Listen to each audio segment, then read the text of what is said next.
बड़ी खबर के साथ मुख्यमंत्री भजनलाल शर्मा जा रहे उदयपुर के गिरवा के नाई में शिविर का अवलोकन करने वाले हैं।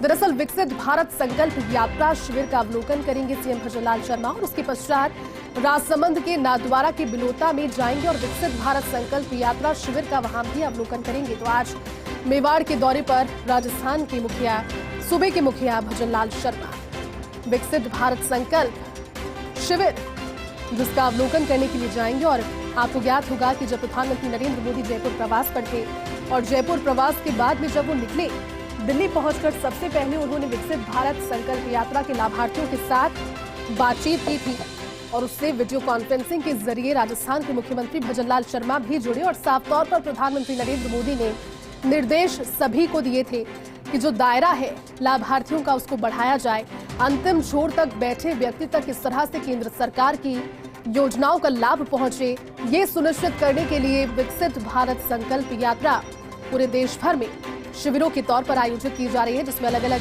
जो योजनाएं हैं उनकी क्रियान्विति की रिपोर्ट भी देखी जाती है। चलिए हमारे साथ सहयोगी ऐश्वर्य जुट के। ऐश्वर्य, खास रहेगा क्योंकि एक तो मुख्यमंत्री बनने के बाद में पहला दौरा भजनलाल शर्मा का रहेगा मेवाड़ की धरा पर, और वो भी खास मकसद के साथ प्रधानमंत्री के दिल के करीब विकसित भारत संकल्प शिविर के अवलोकन के लिए। क्या और जानकारी मिली है ऐश्वर्य? देखिए, मुख्यमंत्री भजनलाल शर्मा कुछ देर में उदयपुर और राजसमंद पहुंच जाएंगे। सबसे पहले उनको उदयपुर सबसे पहले उन्हें जो उनका जो प्रस्तावित कार्यक्रम है उसके लिहाज से थोड़ा सा विलंब जरूर हुआ है, लेकिन चूंकि अभी मौसम के हिसाब से भी देखना पड़ता है।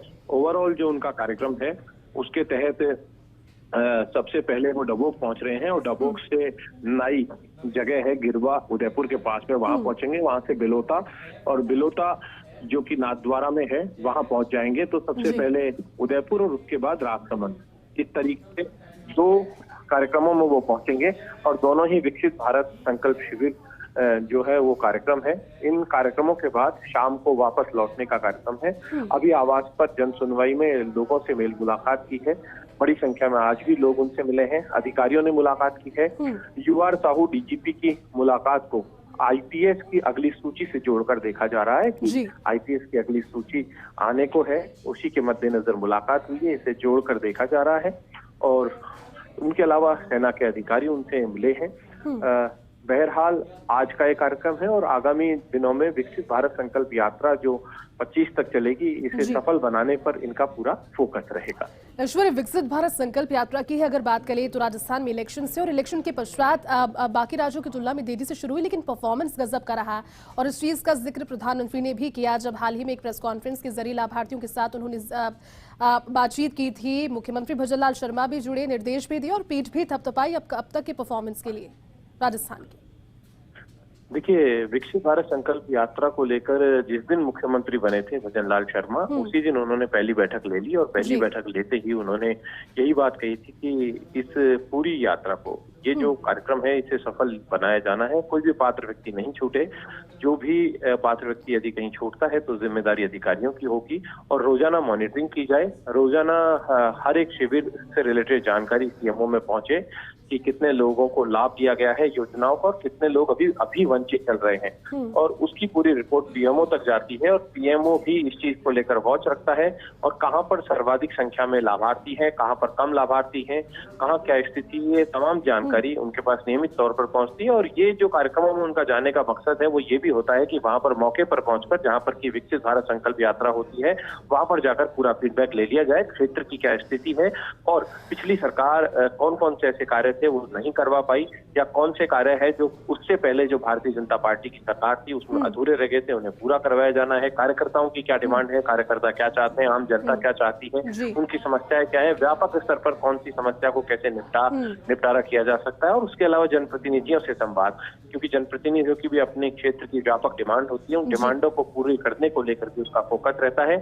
ये सब कुछ कार्यक्रम होता है और तय मानकर चलिए कि 25 तारीख तक कई क्षेत्रों का वो दौरा पूरा कर लेंगे। अच्छा ऐश्वर्य, ये बताइए क्योंकि दौरा तो है और मेवाड़ की धरा पर पहुंच रहे हैं मुख्यमंत्री की जिम्मेदारी मिलने के बाद पहली बार, सियासी मायने भी इस दौरे के हैं क्या? क्योंकि मेवाड़ हमेशा से राजस्थान की राजनीति को काफी सकारात्मक तौर पर प्रभावित करता रहा है। जगह भी जो है जहां पर आज अवलोकन के लिए जाएंगे आदिवासी अंचल में है, तो सियासी मायने भी इसके बता दीजिए। देखिए, गिरिराज जी की धरती से लेकर श्रीनाथ जी की धरती तक, यानी जी। है भगवान कृष्ण की ही धरती, चारों तरफ धरती श्रीनाथ जी की मानी जाती है। अगर सनातन परंपराओं के लिहाज से देखें तो वो जिस धरती से आते हैं तो वो श्रीनाथ जी की धरती पर जा रहे हैं, एकलिंग जी की धरती पर जा रहे हैं। तो इसका सियासी मायने आज के इस दौरे के नहीं है। ये दौरा है, सरकारी दौरा है, लेकिन सियासत के तौर पर अगर इसे जोड़कर देखें तो हम ये जोड़कर देख सकते हैं कि दक्षिणी राजस्थान की स्थिति का भी अवलोकन आत्महत करके भी आएंगे, या मेवाड़ की स्थिति का आकलन भी करके आएंगे। हालांकि मेवाड़ से एक और दिग्गज नेता है, बड़े नेता है, जो कि भाजपा के प्रदेश अध्यक्ष है सीपी जोशी। सीपी जोशी आज चित्तौड़ दौरे पर भी हैं, तो संगठनात्मक फीडबैक तो उनके पास रेगुलर आता ही है, लेकिन सामान्य तौर पर चूंकि प्रदेश के मुखिया हैं, पूरी सरकार को चला रहे हैं, तो ऐसे में फीडबैक तो वो लेंगे ही, और ऐसे में सियासी फीडबैक भी लेंगे और सत्ता का फीडबैक भी लेंगे कि सत्ता की क्या स्थिति है और क्या कुछ बदलाव किए जाने हैं। ठीक है ऐश्वर्या, आपका शुक्रिया इस पूरी बातचीत के लिए।